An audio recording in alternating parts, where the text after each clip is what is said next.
Blog Talk Radio.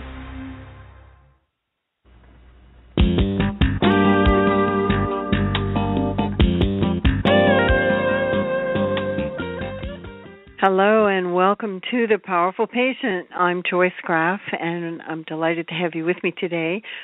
Mike is off on a different assignment today, but he'll be back with us next week. And today we have a very interesting person to talk with about fitness. And Lisa Dwoskin has a long-time fitness correspondent with NBC in South Florida on the Rick Sanchez show, and has been a competitive bodybuilder and a fitness competitor and a gym owner. And she also has a very tantalizing quote that as a former gym owner, she believes that the worst way to get in shape is to join a gym. So let's talk to Lisa about this. Hi, Lisa. Welcome.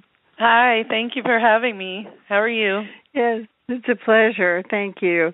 So tell us a little bit about why you think it's a bad idea to join a gym. Where should you start in trying to get yourself fit? Okay, well, the most important thing I find that people lack doing is getting in touch with themselves before they actually go out and try to join a gym and start an exercise program. They need, I believe, to start with meditation, which could silence your mind and let you be a little bit more at peace to see what it is you're actually joining the gym to get your outcome or your goal that you're trying to reach. Is it to lose weight? Is it to get in better shape? Is it to help a disease that you have or a sickness that you had in the past? Or I find that too many people just join a gym so fast without really knowing exactly what they're going after, and then they get lost, they get frustrated, and then they give up as quickly as they started. So, and often people will overdo, and they go, I have to really walk, so I'll walk 3 miles, and if you start out doing that big a leap, then sometimes you can really get yourself in a snarl. Right, for sure. What I like to tell people is to just walk outside their door and go walk 20 to 30 minutes and just get used to walking, get used to doing cardiovascular exercise. And then if they could stick to that for at least a month, then they know at least they'll stick to a workout program. And then also I recommend a lot of my clients to journal and to write down what it is, like I said, that they're trying to accomplish, what kind of goals they're setting for themselves, so that they don't overdo it, exactly like what you just said, or so they don't give up and just stop and get frustrated. Right. Now, you said start with meditation, and for most Americans, meditation is pretty foreign. So how does one start with meditation? Okay, what I love to tell all my clients and anybody I talk to, it's so simple. You get on your computer and you Google guided meditation, and thousands of different guided meditations will come up. There'll be Oprah Winfrey has one with Deepak Chopra. Dr. Brian Weiss, which I love, from the University of Miami, has one on eliminating the stress in your life, or just any one that anyone finds that they like the picture or the message. And what I recommend is that people do 5 to 10 minutes a day, which is very simple. When they're at home, when they're sitting in a chair or lying on their bed, put headphones on or just put the speakers on your computer, and the guided meditation will actually tell you how to breathe, how to relax your shoulders, let go of any stress. And it helps so much to center us and to help anxiety, to help stress.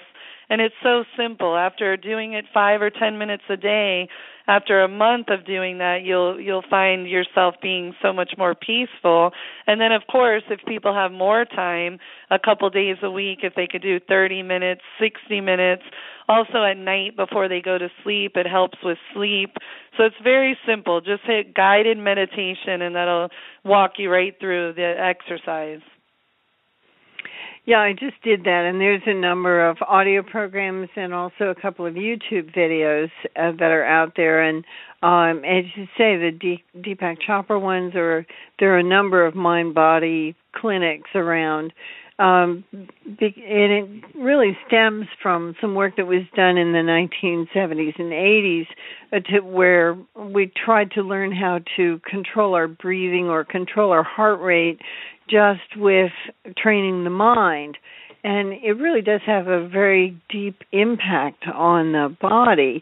So it's this kind of what they call mind-body medicine these days that I think you're advocating. So tell us a little bit more about what you've seen in the way of benefits there. Okay, well, besides being on the NBC shows and being a fitness expert, I actually owned a wellness center for 13 years. It was a gym, a spa, and a salon. I had about 2,000 members. And through the years, I always would see people going through so many different trials and tribulations of having cancers, different diseases, death of loved ones, death of children, divorce, financial stress. And what I would find is that the people that were so focused on changing their bodies and looking good were not changing what was going on in their mind and their spirit, their soul. So once I incorporated the whole wellness part of my wellness center, which was more of just the exercise part, we had meditation classes, we had hypnotherapy, we had different astrology readings there and healers and acupuncture. It just, what I found was that when people would heal from the inside out, that's when they would help solve the problems and help make themselves feel better. So I believe it's so important to meditate so that you can center yourself and be in a more peaceful place, to be aware of what's going on and to get to that non-stress level that we're all trying to get to, and doing it through just exercise is not going to do it for you. Just healing the body and looking better is not going to make them feel better on the inside. So definitely the mind-body-soul connection is, I think, the way it's going now with personal trainers turning into life coaches and helping people heal themselves for longevity of life. Interesting. So what you do with your body affects your mind, and what you do with your mind affects your body. Yes, 100%. And I train quite a few people that are obese. I have a client that's 500 pounds. I have a couple that are 300 pounds. And in 10 years ago, 20 years ago, when I started training, we would put the people through a workout, physical workout, give them some nutritional guidance, and that would be that, and they would go on their way, and we would hope they would reach their goals to wherever they want to get, whether it's losing 30 pounds or 200 pounds. And then what we found throughout the years of all the stress and everything that we're going through with the economy, financially, society, that people were not getting to where they needed to be because something besides their nutrition and their exercise was holding them back. And that's when now, like I was saying, we, as personal trainers and fitness experts, we've turned more into life coaches to help guide people on how they need to figure out why they became 500 pounds, 300 pounds, why they're turning to prescription drugs, alcohol, recreational drugs, why are they abusing their bodies and not being kind and loving to themselves. It's not because they don't look good, it's because of something that's deep inside the core of their being and their spirit that's causing their mind to stop their bodies from reaching their goal. Interesting. So once you have done a certain number of exercises with your mind, it puts you in a better position to accept the exercise that would help you get your muscles back in shape. Is that more or less the right summary? Or yeah, I think my favorite quote is, with a positive mindset, your body will react accordingly. So you could be a client of mine could be doing everything right, all the exercises properly, eating nutritious food, but something, again, is holding them back from feeling good. So, yeah, their bodies might start looking better and they'll start losing the weight, but they're still searching for that peace and that inner happiness that they thought when they looked in the mirror and saw their bodies changing, wow, I'm going to feel great when I look better, and they still feel horrible. So I just feel that when people are always waiting for the perfect weight, the perfect partner, the perfect job, whatever it is they feel that they're waiting for, and then when they get it, they're still unhappy, which is 90% of our society. It goes deeper, and I feel that when the people meditate and get to know themselves, and they shut off the noise, all the noise of the phones and the computers and the radio and the socializing, and they tune into their inner spirit and their soul, they could actually figure out why they're not happy and why they're not getting to where they need to be. Even if they're looking better, they're not feeling better. And what's more important, we all want to look good, of course, but looking good is not going to help us live a longer life. So feeling good and being healthy and being centered and being balanced is what is going to do it for the wellness aspect of longevity of our future and our life. Well, and part of it, isn't it, too, that people set their expectations wrong. They either set them too low or too high, or just unrealistic. So that if you say, well, I won't be happy until I weigh, 105 pounds, not very many people are going to get to that and sustain it. Right, for sure. And that's funny because I like I said, I owned a gym, and January would come around and we would have 1,200 people join the gym in January, and they set these crazy, unrealistic goals of dropping 30 pounds, dropping 4 dress sizes, or this is my New Year's resolution. And it is ridiculous because by February, they're already not ever going to the gym again. By March, those 1,200 people turned into probably 100. So I love to always say New Year's resolutions are the worst things you could ever do, and unrealistic goal setting is definitely not good. I think positive affirmations, and again, it goes back to the meditation. When you quiet your mind, silence your mind, and give your spirit good, positive thoughts and good, positive acts of kindness to yourself as well as to others, is when you could set goals that are kind to yourself, that are realistic, that you could actually accomplish, that will help you and you can stick with for good. Another thing I'd like you to talk about is people who say, I will be happy when something happens. Why is it that happiness has to start tomorrow? Exactly. And that my book that I'm publishing now is a division from Hay House, and Louise Hay, which is the owner of Hay House, my favorite quote that she ever says, or actually homework that she gives her students and clients and anyone who buys all of her books from great authors, Dr. Wayne Dyer, Brian Weiss, and Louise Hay, all she ever tells everybody is, when you wake up in the morning, go walk into your bathroom and look at yourself in the mirror and just say, I love you. I'm happy with you. I want to be kind to myself. And if people could only be kind to themselves and love themselves, they'll be happy at that moment. And that's the problem with our society, is that we're constantly thinking that external factors will bring happiness to us internally. And none of that will bring us happiness. And my book is just about my personal journey and a memoir about myself, finding myself through meditation and self-love and healing, and knowing that I could be happy today. We all are destined to be happy. God, the universe, whatever higher being that we believe in as an individual, they want us to be happy today. We don't need to wait for the perfect person, the perfect weight, the perfect soulmate, the perfect partner, the perfect job. Like I said before, it needs to happen today. And I believe that comes from self-love, and finding self-love through meditation really helps heal individuals. Right. So instead of striving for perfection, we should strive first to love ourselves?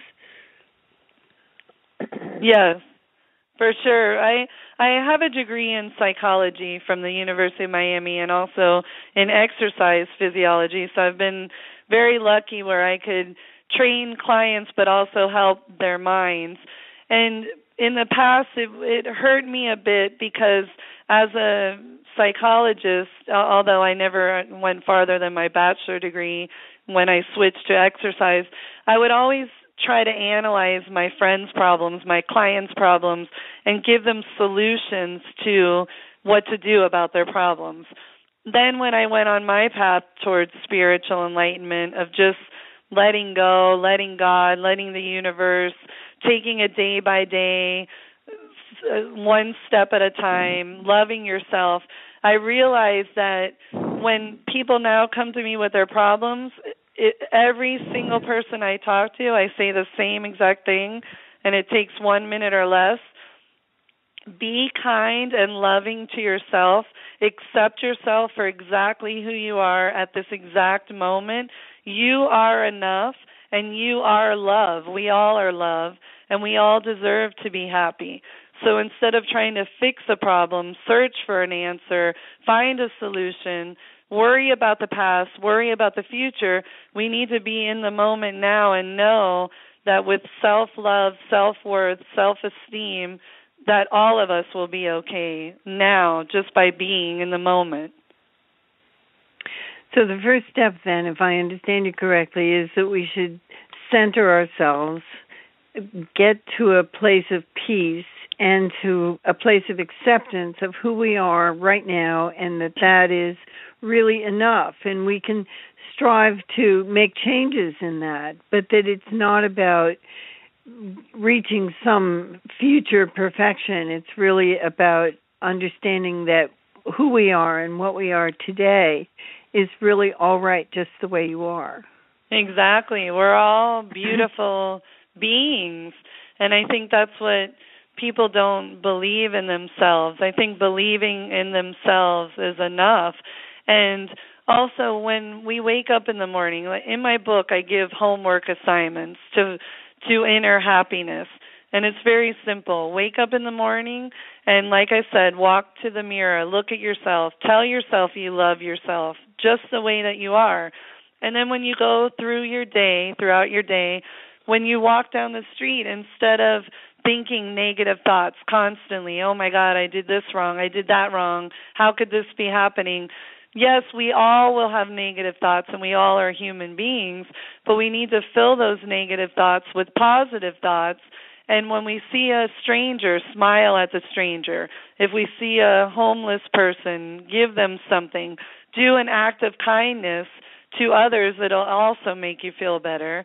And then maybe feed your mind with positive thoughts instead of watching the news and hearing about everything negative that's happening in the world. Read a positive book, read a positive quote, and then when you go to bed at night, think something positive before you fall asleep. And again, tell yourself you're enough, you're okay. Do a little meditation to find that inner peace, to center yourself. And I think if we all could do that, maybe not every day because we're human, but at least 3 to 5 days a week, the way we could find time to do exercise, if we could find time to feed our spirits and our minds with the same kind of energy, positiveness, it could definitely turn our lives around today. That's great. So if someone is overweight and wants to embark on a program, you're recommending that we start with meditation, and then how does one begin an exercise program in a sensible way that's going to really help us make progress, but in a reasonable time frame, not in an unreasonable time frame?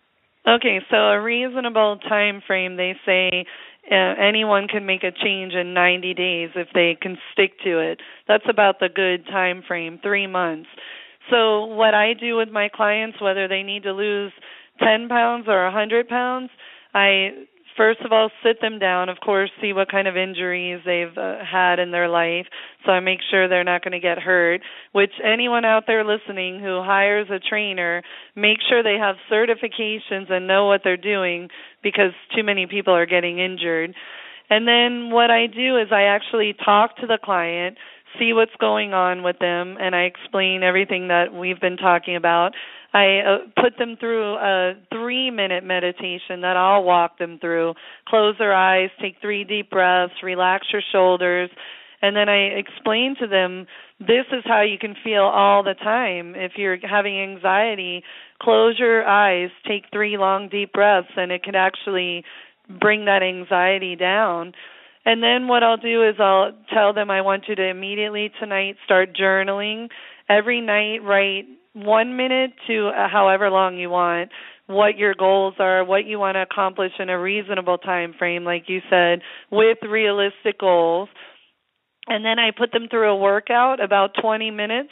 I'll show them different exercises that they can do. Now, if they don't hire a trainer, they can do all of this alone and then go out walking for 20 minutes. And then I tell them, keep on thinking positive thoughts, feed yourself with positive affirmations like what I said. And then when they feel they're ready to join a gym, they can join a gym. And most gyms give at least a free consultation when they join with a trainer so that they know what they're doing and they don't get hurt. Then it would be up to them whether they want to hire a trainer or not. But pretty much everybody could do that. Everybody could learn how to hit guided meditation, do some journaling, and go walking outdoors and start their exercise program on their own if they'd like to as well. Right, and everybody knows how to walk, but not everybody knows how to use the machines in the gym properly. So it is a good idea to accept that orientation time with a trainer so that you're using the machines that are appropriate for you at the appropriate settings, right? Yes, for sure. Like I said, I owned a gym 13 years, and even now I'm a trainer at different private gyms, and so many people are doing so many things wrong, thinking they're doing it right and getting hurt, and then there you go. Again, they're not going to come back to the gym because they got hurt because they don't know what they're doing. So yes, every gym out there will definitely help you out when you first join, and if they don't offer it, the people need to ask for it. And then also, again, like what you were talking about, YouTube has great videos. They could put a video on weight training, or if they don't want to join a gym, they can go to a local sporting goods store, buy 3 pounds, 5 pound, 10 pound little handheld weights, and then again, Google or guided workouts, and they could walk them through that and show them how to do it without getting injured. Right. What do you say about Tai Chi or something like that? Oh, I love Tai Chi. I love anything to do with martial arts, yoga, meditation. I think all of those are very grounded, centered. They not only put you through an exercise, but they put you through what we're talking about, discipline, meditation, finding your spirit, your peace. Tai Chi, I think, is beautiful, excellent workout, just like yoga. I highly recommend yoga. I've been an aerobic instructor and a fitness expert for the past 25 years, and I used to do everything high intensity. I really had no patience, or I never wanted to get into the yoga because it just seems boring and slow to me.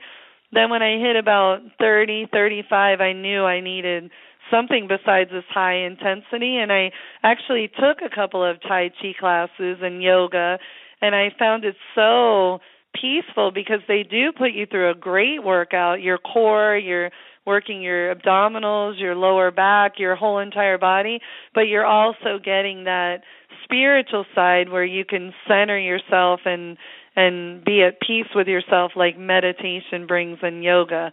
Highly recommend Tai Chi, yes, and yoga. So we should remind everyone that Lisa's new book is called Metamorphosize, which is sort of metamorphosis plus exercise, sort of stuck together in a creative way. And and she has a website, LisaDwoskin.com. That's Lisa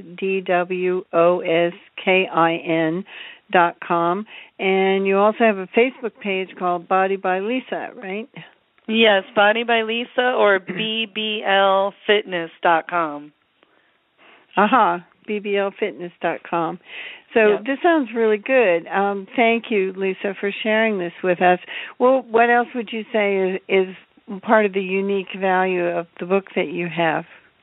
I think the book it goes over a lot about fitness, about exercise, about nutrition, juicing, eating organic foods.